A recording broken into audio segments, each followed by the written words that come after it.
Deuxième partie des aléas du direct, il y a énormément de choses pour ce festival flamenco qui bat son plein à Nîmes avec Christophe Schlock qui est avec nous. Bonsoir Christophe. Bonsoir Julien. Comment ça va?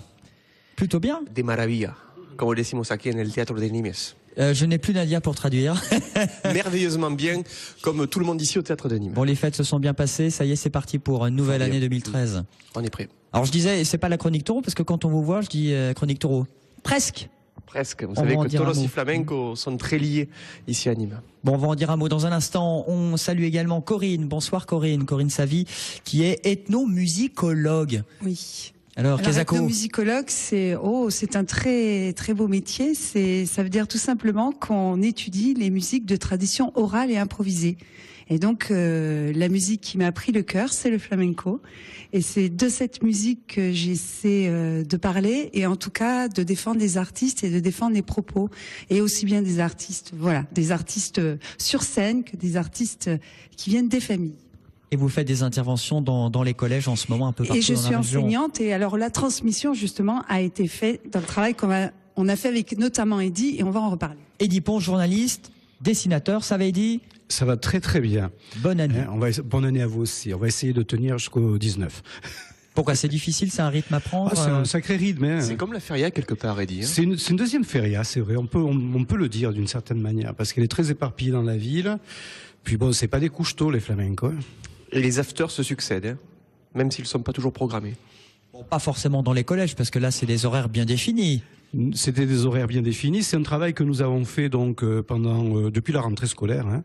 Et effectivement, qui a eu sa conclusion d'ailleurs ces jours-ci, hein, pendant le festival. Et non, là, ça a été plutôt sage avec les enfants quand même. Bon, les enfants qui sont un peu grands, c'est des ados, c'est des collégiens maintenant. Des quatrièmes, hein. Des élèves de quatrième. Hein.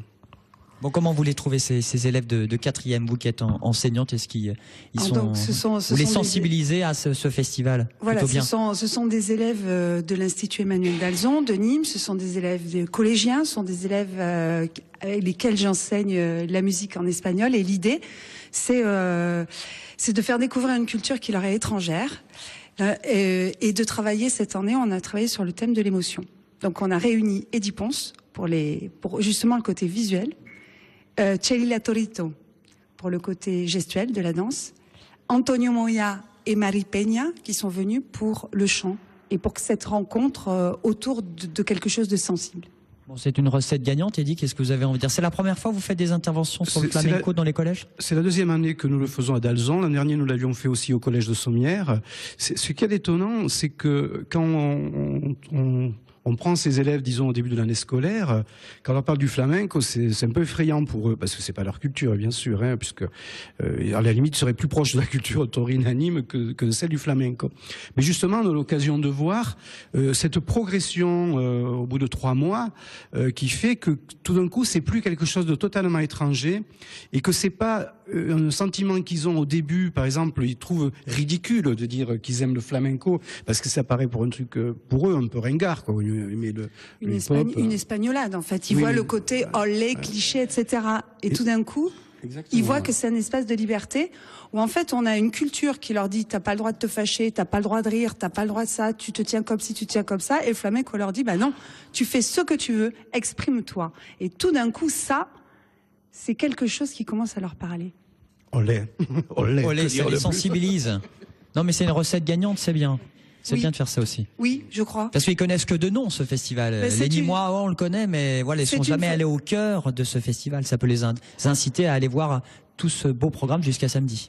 Exactement. Vous savez, il y a eu hier une intervention très émouvante de Moya auprès de ses élèves qui expliquait que lui avait découvert le flamenco comme ça, c'est-à-dire dans son école, hein, et que si pour lui, sur les, je sais pas, 50 ou 60 élèves qu'il avait vus ce jour-là, il dit peut-être qu'il y en a un ou deux qui, à cet âge-là, vont recevoir cette gifle du flamenco, hein, que procure le flamenco, et peut-être en faire quelque chose plus tard. Et pour lui, ça suffisait. C'est vrai que le flamenco suppose une extériorisation artistique des sentiments profonds qu'on puisse ensuite les transcender par la guitare, par la danse, par le chant. C'est vrai que les disciplines sont très variées. Et comme on le disait dans l'émission d'hier, Julien, c'est non seulement une culture, mais aussi un art de vivre, une façon d'être et de se comporter. Alors si on parlait justement à ces jeunes qui viennent voir par exemple le spectacle de Javier Baron au Théâtre de Nîmes, ce sera ce jeudi à 20h avec TV Sud, c'est justement, vous allez nous parler de ce sacré monstre du flamenco, Javier Baron. En effet, Julien, Javier Baron fait partie des monstres sacrés du flamenco qui a connu il y a 3 ans de cela lors de l'édition 2010 du Festival Flamenco en janvier de Nîmes un grand succès. Nous avons eu l'occasion de le rencontrer il y a à peu près de cela 1 mois à Séville, au cœur de l'Institut Andalou, dans le quartier sévillan de Santa Cruz. Et il nous a fait part de ses appréciations sur ce succès avant de nous présenter son nouveau spectacle jeudi soir au théâtre qui s'appelle tout simplement Baron. El público una calor tremenda con el frío que hacía, pero al final de todo la verdad que impresionante, como he dicho. Malgré le froid qui régnait, le public m'a manifesté une grande chaleur. Ce fut vraiment impressionnant car le théâtre était plein à craquer et cela m'a vraiment marqué pour ma première à Nîmes. J'ai rencontré un public merveilleux et connaisseur et je suis reparti très heureux après notre prestation. Ce fut une nuit magique mais qui suppose également beaucoup de responsabilités car ce n'est pas n'importe quel festival mais bel et bien un grand festival international. Je ne suis pas prêt d'oublier ce qui s'est passé ce soir-là. C'est une date qui comptera dans ma carrière.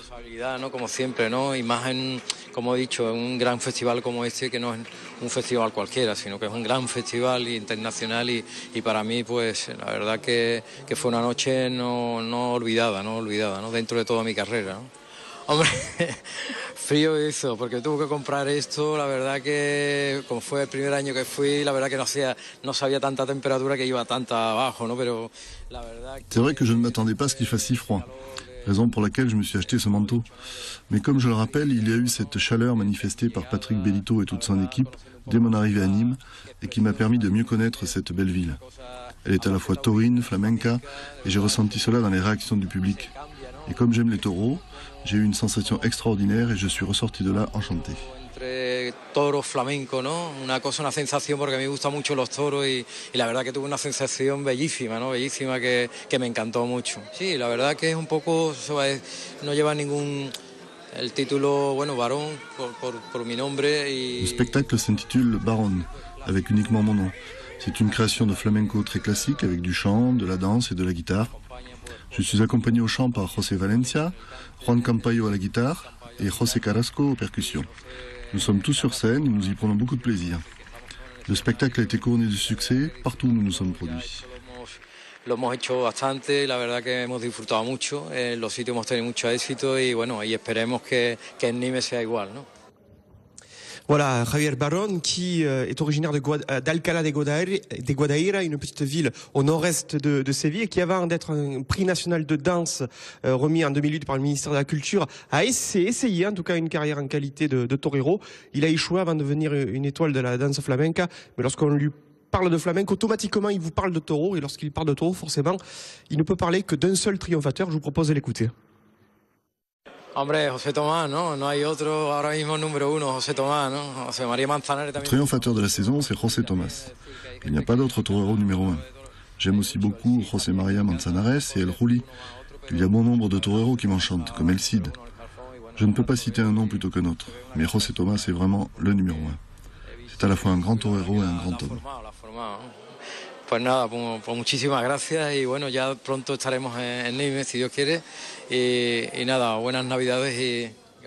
Quand ça parle forcément flamenco et taureau, Christophe est derrière sa caméra. Oui, forcément. Surtout quand on est à Séville, qui plus est. Capitale mondiale, on peut le dire, entre autres des taureaux et du flamenco. Et la capitale française, si ce n'est européenne, du flamenco pour ce festival. 23e édition. On remercie nos invités. Eddy Ponce, à très bientôt. Je crois que vous allez une actu, vous préparez une série de dessins animés sur le flamenco justement. Absolument, oui. Ça fait 1 an et demi qu'on travaille sur cette série avec la Fabrique, donc la boîte de production de dessins animés de Saint-Laurent-le-Millet dans le Gard. Et bon, vous savez, c'est des choses très très longues à mettre en place. Et voilà, là on va attaquer, dès la fin du festival, on va attaquer la réalisation d'un 2e épisode pilote. Voilà, pour fourbir nos armes. Et puis on s'est relu tous les collégiens nîmois avec Corinne Savy, ethno-musicologue, on dit bien ça comme ça pour ce festival. Vous allez voir un spectacle ce soir ou demain ? Oui, je fais tous les spectacles puisque je suis notamment passionnée de danse. J'ai écrit le livre sur Israël Galvan, Danser le silence, chez Actes Sud, et je prépare un nouveau livre justement sur la danse. Bon, Pépé Linares, vous connaissez plus que jamais. Plus que jamais, on est tous tombés dans la marmite et Pépé, c'est notre inspirateur, bien sûr. Eh ben, on va tomber dans la marmite dans un instant, juste après la pause, la pub pour le retour des aléas du direct. Dernière partie.